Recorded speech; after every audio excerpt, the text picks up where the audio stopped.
Hey, everybody. Good morning, good afternoon, and good evening. Welcome to Beekeeping for Newbies. Thank you so very much for taking the time to listen. I do appreciate you. And as always, feel free to reach out, Jeff at beekeepingfornewbies.com. That's NEWBEES.com. All right, everybody. Well, welcome today to Bees in the News. This is going to be episode 15.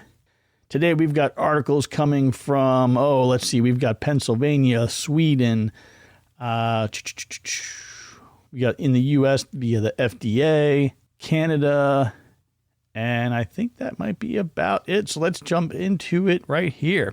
This first article is coming to us from the Genetic Literacy Project. Hidden threat to wild bees? Honeybees, including those raised by well-meaning suburbanites and city dweller hobbyists, believing they are helping the environment. Canada is home to more than 800 species of wild bees. Few may have noticed the diversity of native bees buzzing around, but bees play a significant role in the survival of native plant populations. With environmental changes, habitat loss, pesticide use, and pathogen spillover, some of our native bees are in decline. Our research takes place along a section of the Niagara Escarpment, which features a huge diversity of native plants, many microclimates, and lots of natural land that makes ideal habitats for wild bees. The vast majority of wild bee species are rare. More than 200 species live in the habitat-rich forest, fields, and neighborhoods around Hamilton and McMaster University, where they are the subjects of our research. So I'm not going to read the whole article, but the takeaway here, it discusses the impacts of well-doers. Like a lot of people who say, hey, look, I want to keep honeybees because I want to save the pollinators and all this. And then people flood different areas and communities with all of these non-native bees. And then you're introducing a lot of competition, potential disease, and other things that really make it much more difficult for native species that were actually doing just fine on their own. So it goes on to discuss, the impacts to the wild bees. So it's a good read. So the next article was shared by a member of our Discord community. I think this one came from Eric. The FDA, so in the U.S., this is going to be the Food and Drug Administration. FDA approves first nasal spray for treatment of anaphylaxis. So in the unlikely event that you may not know what anaphylaxis is, this is just a body's hyper-allergic response to something, whether it be a food allergy, a bee sting, or anything else along those lines. Now, typically when we have any kind of a mild reaction, it ends up being people will take like Benadryl, or if things get, really bad where they're noticing that the reaction is a little bit more than it maybe should be, that's where people will go to what they call the EpiPen or the epinephrine pen. This is an auto-injector. You jam it into your thigh.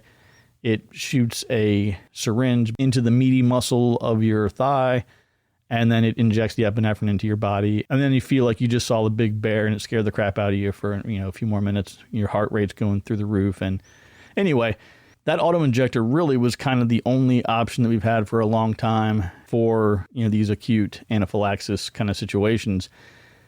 But today, the U.S. Food and Drug Administration approved Neffy, Neffy, an epinephrine nasal spray for the emergency treatment of allergic reactions type 1, including those that are life-threatening, anaphylaxis, in adult and pediatric patients who weigh at least 30 kilograms, about 66 pounds. Today's approval provides the first epinephrine product for the treatment of anaphylaxis that is not administered by injection. Anaphylaxis is life-threatening, and some people, particularly children, may delay or avoid treatment due to fear of injections, said Kelly Stone, MD, PhD, Associate Director of the Division of Pulmonology, Allergy, and Critical Care in the FDA Center for Drug Evaluation and Research. The availability of epinephrine nasal spray may reduce barriers to rapid treatment of anaphylaxis. As a result, Neffy provides an important treatment option and addresses an unmet need. Feel free to, again, drop in, check out the article, but I want to take a couple minutes and talk about this because this is really, really important. So there aren't really a whole lot of things in the world that I can think of that are more scary than feeling your throat constricting and feeling your ability to breathe and move air into and out of your lungs slipping away. I, thank God, have not had to experience that, but I can only imagine. I think it's really important for everybody out there who is either thinking about getting into beekeeping or maybe is just at the very beginning of it. One, if you have the means to do so, I strongly encourage you to go and get allergy tested. Go ahead and go through the process. It's not that big of a deal. I've had it done before.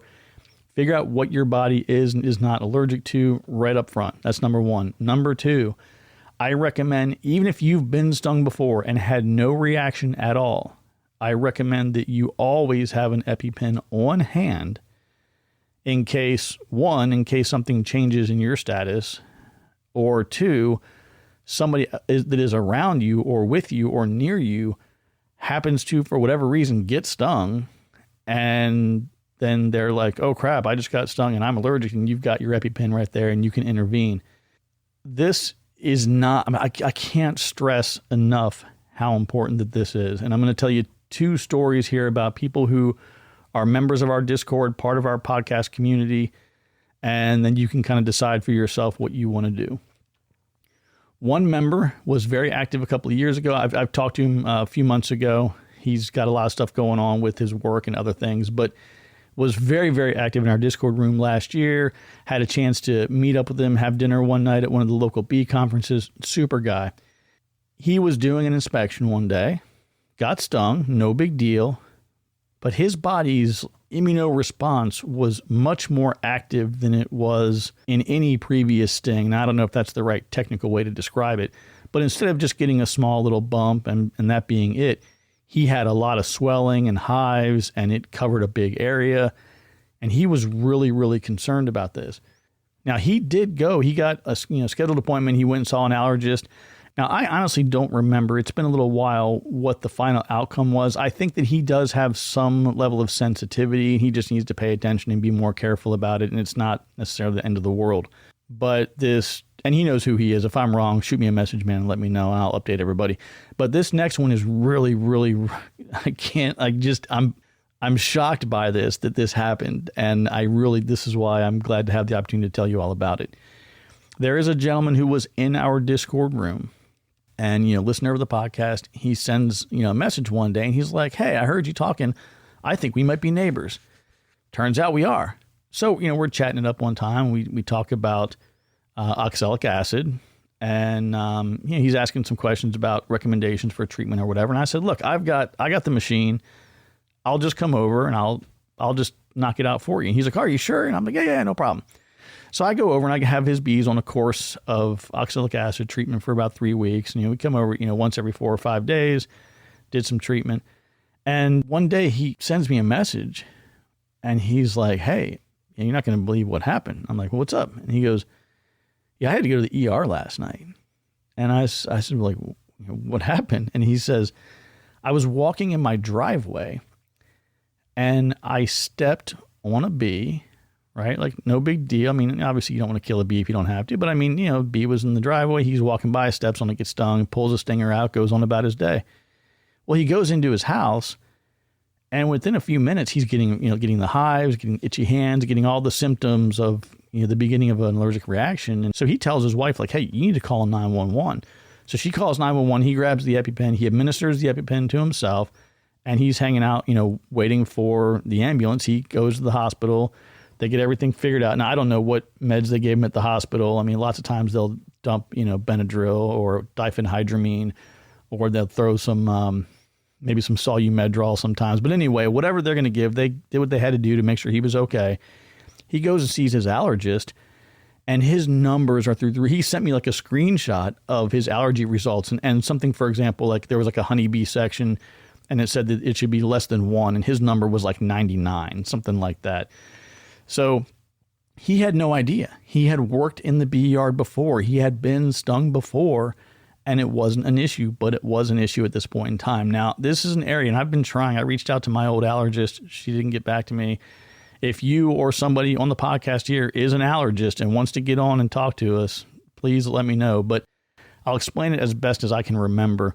There are multiple components to allergy and allergic response and immunoresponse. You basically have, like, for example, with the honeybee, you have like the actual venom exposure, and then you have another exposure being more of like the bee itself, almost like if you were to think about like, and I'm kind of, bear with me here on this one, but it's thinking like an animal. Like an animal has like pet dander, and there's like pet things from the animal that are left around by the animal.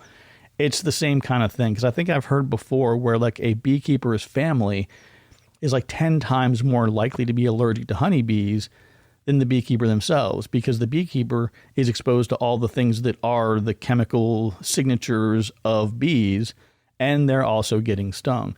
whereas the family members might just be like washing the laundry or, come in contact with parts and pieces but never actually get stung.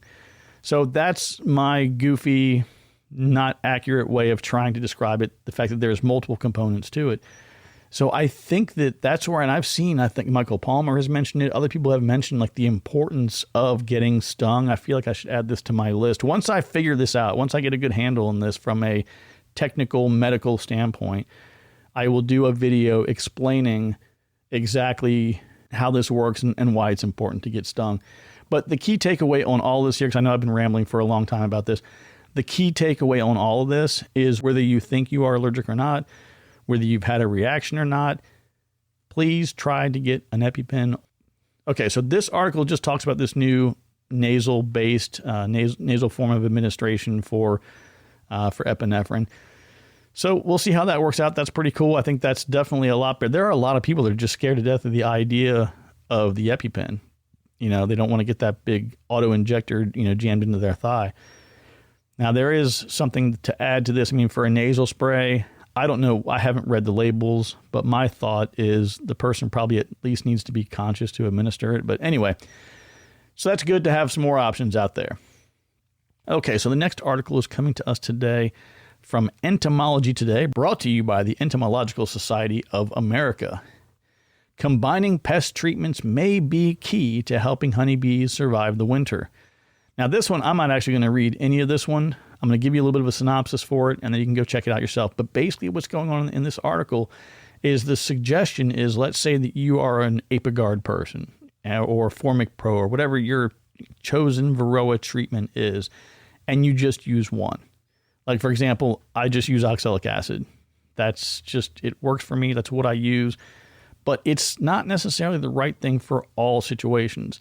And I'm not going to go into the whole deep dive on why that is, but there are some situations where you need a kind of an immediate heavy blast to knock down, it's a little bit of a harsher treatment, more of a chemical-based treatment, where there are also times where you can be a little bit more gentle and have an easier approach. And sometimes, things are just so overwhelmingly tough for the bees that you have to get a little aggressive. So the case being made in this article and from the research they've done is, hey, you kind of need to have a couple of different things to really have maximum effectiveness in your treatment for Varroa. So it's definitely an article worth checking out. And again, this is from the Entomology Today website. And as always, these links are all going to be on the Beekeeping for Newbies homepage under the In the News section, so you can check that out. Next one comes to us out of Penn State, Pennsylvania. Hive mind. Penn State researchers track over 400 native bee species in Pennsylvania. Close your eyes and think of a bee. A honeybee or a bumblebee probably came to mind, but there are 435 other species native to Pennsylvania and 20,000 worldwide.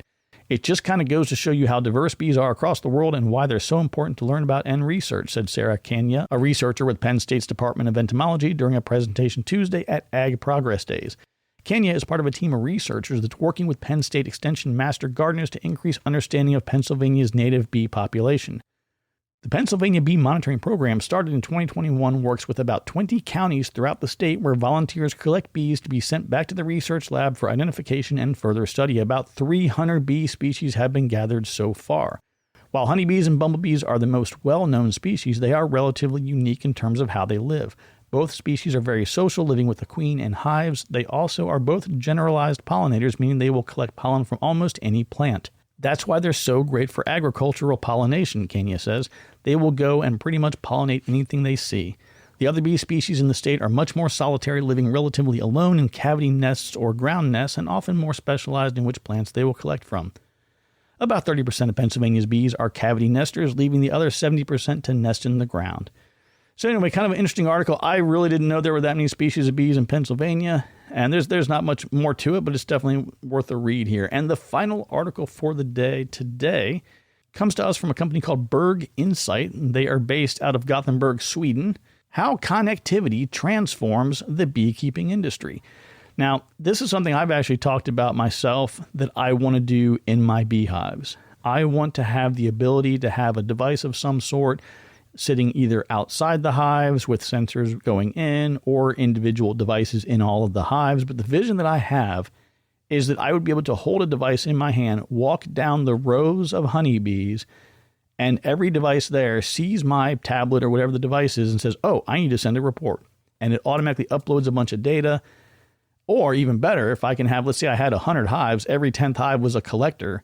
And the collector hives would just automatically send data to me somehow via Wi-Fi or other kind of connection. But being able to aggregate data around temperature, humidity, other conditions, I think that is really, really cool, particularly at the larger scale when this is this is something that is your living. This is what you do to sustain your family and put food on the table and, meet your obligations as a seller, as a pollinator, whatever the case might be.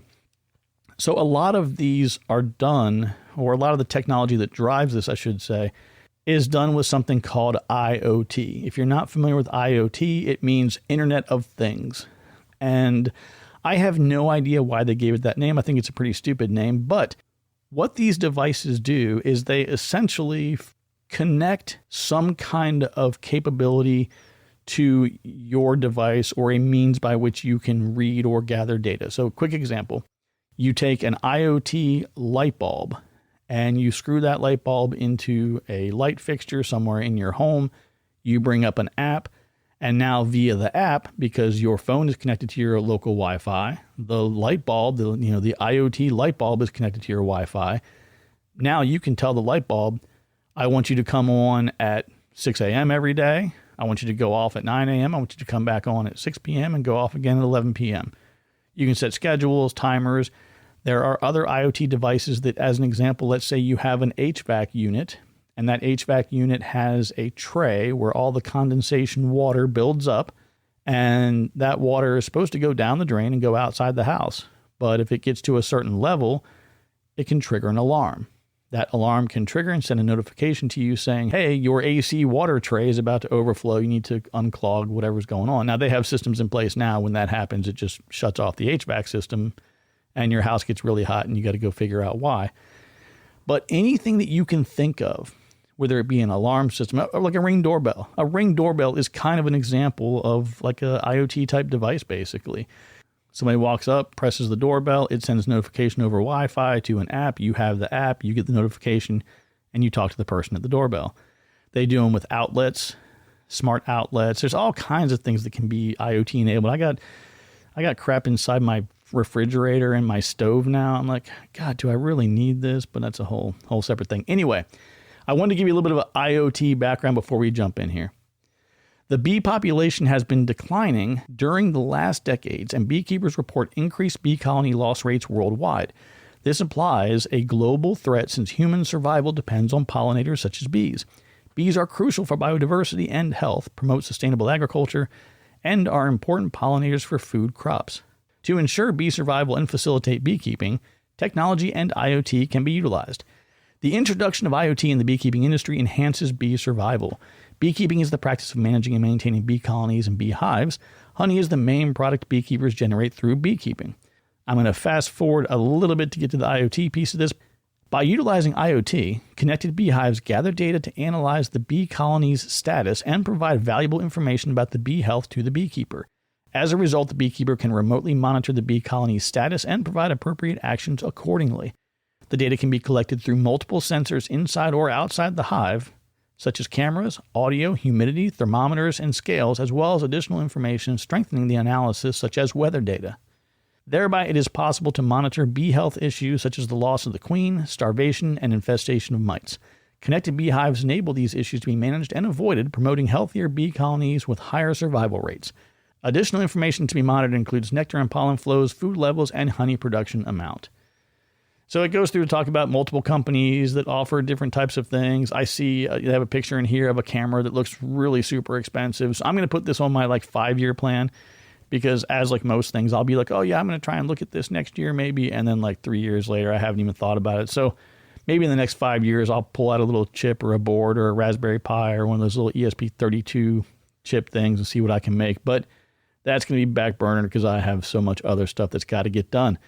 But there are many benefits to be gained from using connected beehives. Multiple benefits and values are created by connecting beehives. Firstly, beekeepers who monitor their beehives remotely can visit them only when required. enabling them to save much time by reducing the number of manual inspections. This is important for beekeepers with many beehives spread across various locations, since they must drive around to inspect all the apiaries. So the tougher part with that one is with connectivity, because I mostly see beehives outside of those that are at somebody's house. A lot of times they're just randomly in the middle of a field somewhere. So what are you going to get, like a $50 a month cell phone plan so that you can report bee data? I mean, I guess you could. Maybe it's cheaper to do that than it is to drive to them all the time. But anyway, definitely a cool topic to discuss. And I think at some point in time, like all things in technology, if you're the first one to adopt it, it's going to cost you $10,000. And within 5 years, it's about $50. So we'll see how that continues to develop, and we'll see how, who comes up with something that's cheap. Well, folks, that is all that I've got for you today on our In the News segment. If you've come up with something that you think is important that you'd like me to include in a future segment, feel free to send me a link to the article. If you're in the Discord room, we have an In the News section, so you're always free to post something in there. And just like Eric did on the FDA article, we'll do the same thing with yours if it meets all of our criteria. And outside of that, I'm good to go, folks. I got nothing else for you. We got a few more episodes coming out here, I think, this week, mostly on the YouTube side of things. So please check us out over there, and don't forget to very, very gently tap that like button and subscribe if you find some value to the videos. If you don't find any value in the videos, please let me know why so I can do a better job. All right, folks, take care, be kind to one another, and don't ever forget that I love you. There's nothing you can do about it. We'll talk to you soon.